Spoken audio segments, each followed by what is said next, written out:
Hey everybody, I'm Garcia, and today I'm taking a look at an expansion to the beloved Kingdomino. This is Kingdomino, Age of Giants.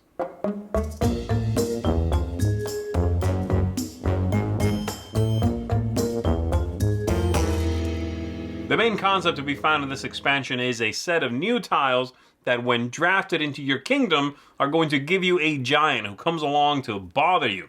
And he is going to be blocking some scoring opportunities for you. The other set of tiles that come in it are tiles that can let you send your giants away. And you can take those and give them to other players in order to annoy them. That's largely what you're getting. You also get to play with a fifth player now, and you are getting some goal tiles that are going to change up the ones that came in the original game. If you remember, there was a bonus you could get. There were two bonuses. One of them was, for example, you could get a bonus if your castle ended up directly in the center of your kingdom. Well, that idea and several others have been turned into tiles now that you can flip over at the beginning of the game, and those are targets that you can choose to pursue to get some more victory points. One other thing I want to mention is that the game, this expansion, Age of Giants, is for Kingdomino or Queendomino. That's not particularly clear on the box. It does say so on the back. It says so in the rulebook, and I've played it with Queendomino, which is, I feel the same way as I do with Kingdomino, which I'll talk about in a second. But I do want to mention that right away. I'm sure I'll mention it again later on, but I wanted to say so. So let's go ahead and cut to the table. I'm not going to show you how to play Kingdomino itself. I'm just going to show you the expansion. We'll come on back after that. I'll tell you if I think it's a good one for the game. Here's everything that you are getting with the expansion. You're getting your rulebook here, a new player color, brown here, with a starting tile for that. There's also the little castle, not seen here. You are getting a score pad to track all of the different scoring in the different land types, as well as two special tiles at the end. Talk about those in 1 second. You are getting the giants that give the expansion its name, and these are going to be going to the player's kingdoms and blocking off crowns if you've got them in order to reduce your scoring. The way you get these is by being forced to draft these tiles here. You're gonna shuffle these into the deck of tiles, of course, and if you have to take one of these or choose to take one, then they come with a giant as pictured on the tiles, and again you have to put them on a crown. And so you've got those. These tiles over here are going to allow you to get rid of giants. They show footprints, giants' footprints. If you have a giant when you take one of these tiles, you get to send that giant off to another player. So that's what those are. And then besides that, you've got some special tiles up here. And these are going to be scoring opportunities in the game. At the beginning of the game, you're going to shuffle them all together. And then you reveal 2 for the entirety of the game. You have these here that give you 5 victory points each time the shown land type is around your castle at the end of the game. These are all the same type. You've got these that give you 5 victory points for every time the shown land type is in the corners of your kingdom, as seen there. And then you've got a few that are other powers, such as this one here. You got 10 victory points every time you have an area of the same land type that's 5 or more and has no crowns at all. This one gets you 10 victory points if your castle's right in the middle of the kingdom. This one gets you 20 victory points if your castle is in a corner. This one gets you 10 for every time you have 3 tiles lined up as shown there, and they each show a crown at least. And you get 5 victory points if you never in the entire game had to discard a tile, meaning your kingdom is fully built up. So those are the special ones. Again, you'll only use 2 of these randomly per game. So I'm going to go ahead and put the tiles now in this last component here. This is a tile dispensing tower. So you open this up, it's got a magnetic side, and you load up all the tiles in here, mixing in the new tiles with the old tiles, and then you'll use this to draw out the selection each round of the game. So here we're picking up a game a couple of rounds into it already. We've got our 2 bonus tiles, 10 victory points for the castle being in the very center, 5 victory points every time the yellow land type there, the fields, show up around the castle. This player has done that once already. This player has done it twice by now. And we've got the tiles showing there. So blue is going to go ahead and make the first selection here. They are going to move from here to this one. They could go to a couple of different places, okay? So their choices are, this tile is probably not very good for them. It's going to come with a giant. This one is another yellow that they could put around the castle and perhaps get another 5 victory points, or simply grow that area. Or they could go down here to this one, which has the footprints, and get rid of a giant. A giant they are about to take, in fact. But they'll go ahead and go here. So when they take this, they have to play it somewhere. They're going to put it right there.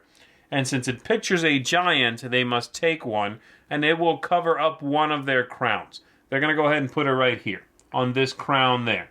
So that crown does not count if that giant is still there at the very end of the game.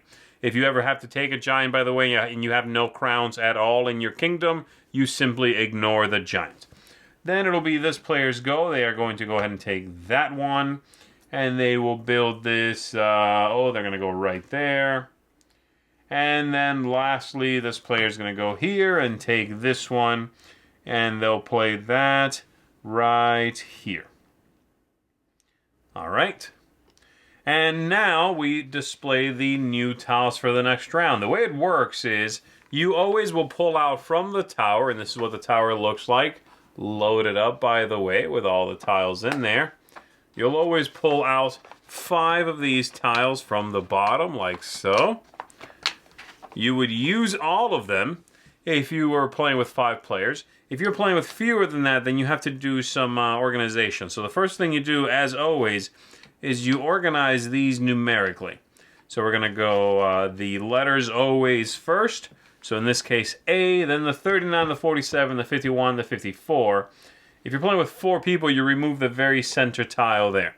If you're playing with 3, you remove these 2 tiles there. So that's what we're going to do. We'll take those out and flip over the new ones.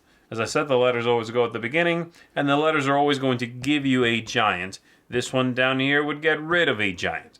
And again, the players would, from the beginning, go ahead and move. This player is going to take that.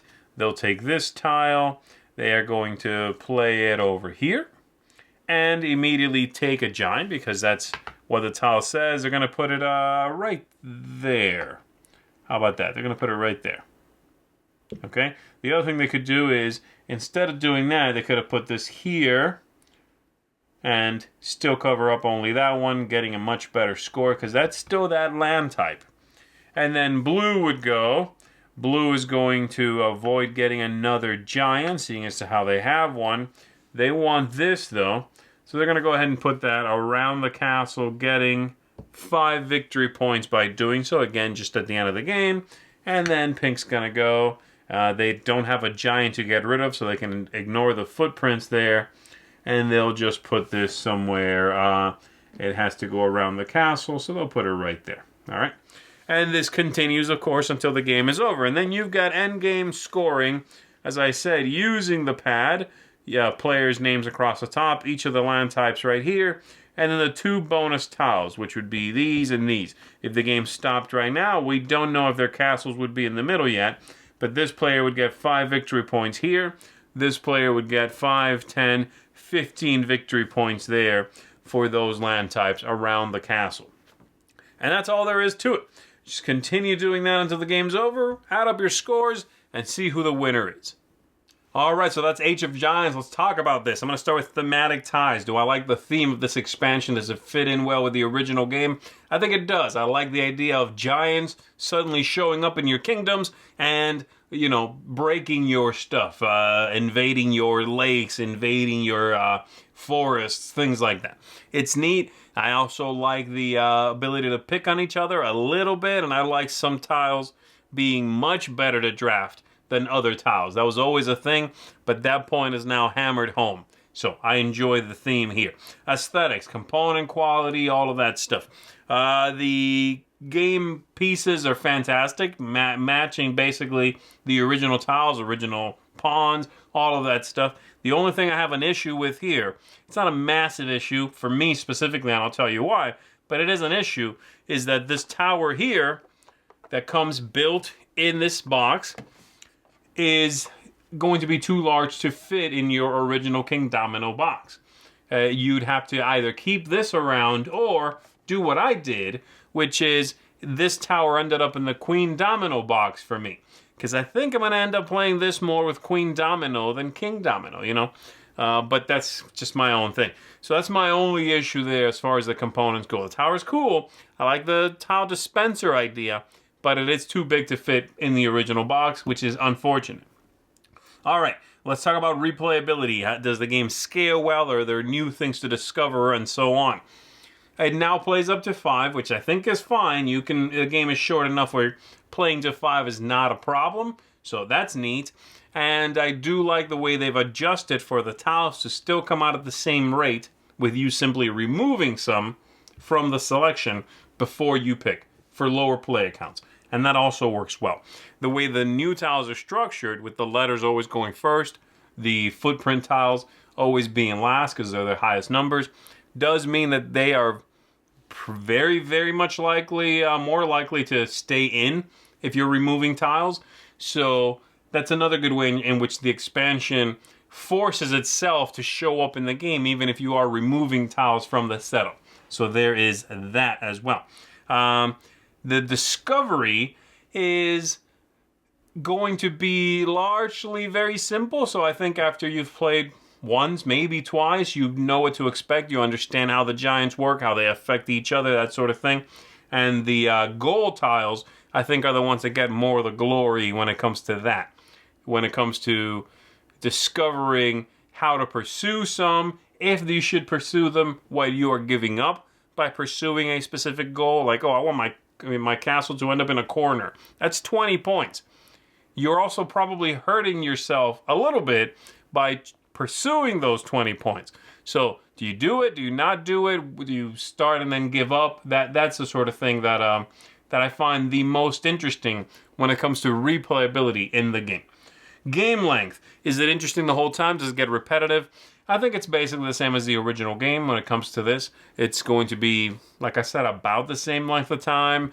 It's going to, as soon as you've got a few tiles in your kingdom, then the choices become really interesting as to what you take, what you leave behind. So I like all of that. Ease of play. Is the game fiddly? Are the rules that have been added here too much? Does it fold in easily? That sort of thing. I think what they've added here is simple enough, clean enough, thematically pleasing enough that it's an easy sell. You know, if you've got a group that is happy playing Kingdomino, if you don't mind a little meanness in your game, this is going to be an easy sell for you. I think you're going to enjoy folding these in, maybe playing with up to 5, and just messing with each other with those giants, you know. I like that in a bigger group especially, let's say if you're playing with 5 people, the giants can also act as a catch-up mechanism a little bit. Because if you take one and then have to give one away, you can choose who you give it to. So if someone seems to be doing really, really well, you can always pull them back a little bit by giving them one of those giants. And I like the way that evens everybody out a little bit. You know, you can be mean, but you can pick on the person that's clearly doing quite well. And I think that's valid. You know, it's not just take the giant and pass it to your left or to your right. You pick who you're targeting. Lastly, tactics and strategy. Is it too lucky? Is it balanced? Are there interesting choices? All of that stuff. I certainly would say it's as interesting as the original base game.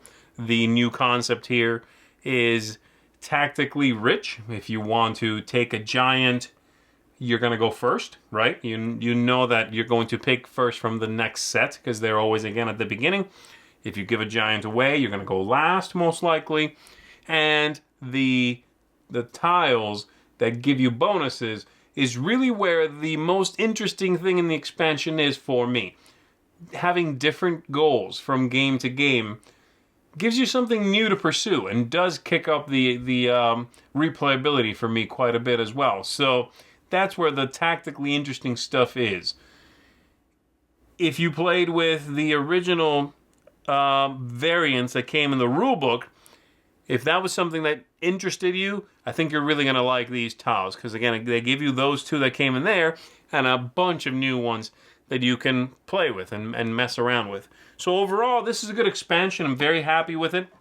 As I said, I do wish that they had made it more clear that this works for both king and queen domino, because really that's kind of where I like it the most. Now, the tile backs don't match, but if you're using the tower, it doesn't matter.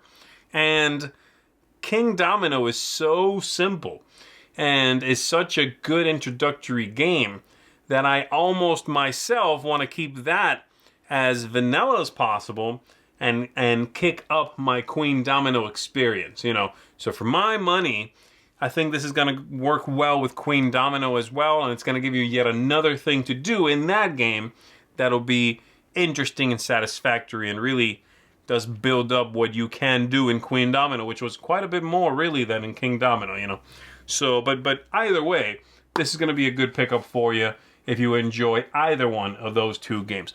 Kingdomino Age of Giants is going to get a seal of excellence from me. Very much recommended. I think it's super fun. I hope they keep coming out with interesting ideas in this system, you know, because I think there are more things they could do with it. I'm ready to see more tiles, more just concepts at play here. But this is a good first step. The only reason I would avoid it is, again, if you don't like confrontation in your game or meanness, but otherwise, get your hands on Age of Giants here. That's it for me, folks. Thanks for checking this out with me. I'm going to see you on the next one. Take care.